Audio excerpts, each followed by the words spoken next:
Russia sanad walba waxaa ku dhinto tiro ku dhow 500,000 oo qof.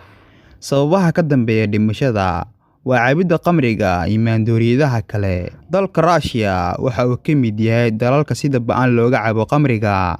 Russia waxaa ka jira sharci ah haddii gaarigaagu bus ama wasakh uu leeyahay waxaa kugu dhacaya ganaax. Cuntada ugu badan ee dalka Russia laga dhoofiyaa waa tufaaxa. Gobolka lagu magacaabo Alaska ee dalka Mareykanka waxaa lahaan jiray Russia sanadkii 1867 ayaa waxaa Russia ka gatay dalka Mareykanka waxayna uga gateen $7 milyan.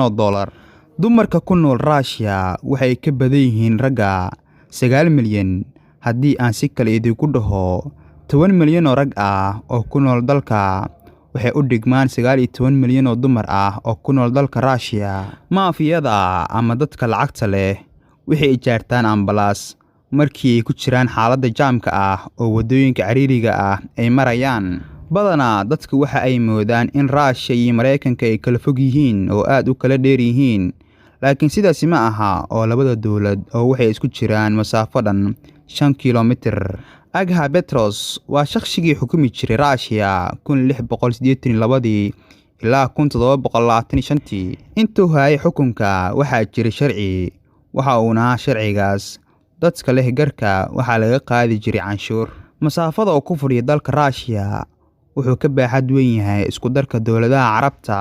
Dhulkaas weynankiisu magaalooyinka qaar xitaa way kala duwan yihiin heerkulkooda. 20% dadka ku nool dalka waa Muslimiin, waxayna ka badan yihiin 28 milyan oo qof. Waxaana dalka Russia ku nool 144 milyan oo qof. Dawladda Russia waxa ay leedahay 21 jamhuuriyadood. Jamhuuriyad kastana waxa ay leedahay madaxweyne iyo dastuur iyo baarlamaan gaar u ah. Laakiin markii laga hadlayo arrimaha dalka waxay hoos imaanayaan dhammaantooda dawladda Russia. Russia waa dawladda ugu hubka badan adduunka, haba ugu badnaatay hubka nuclear-ka. Dawladda Russia waxay xuduud la leedahay Norway, Finland, Latvia, Estonia, Belarus, Ukraine, Georgia, Azerbaijan, Kazakhstan, North Korea iyo Mongolia.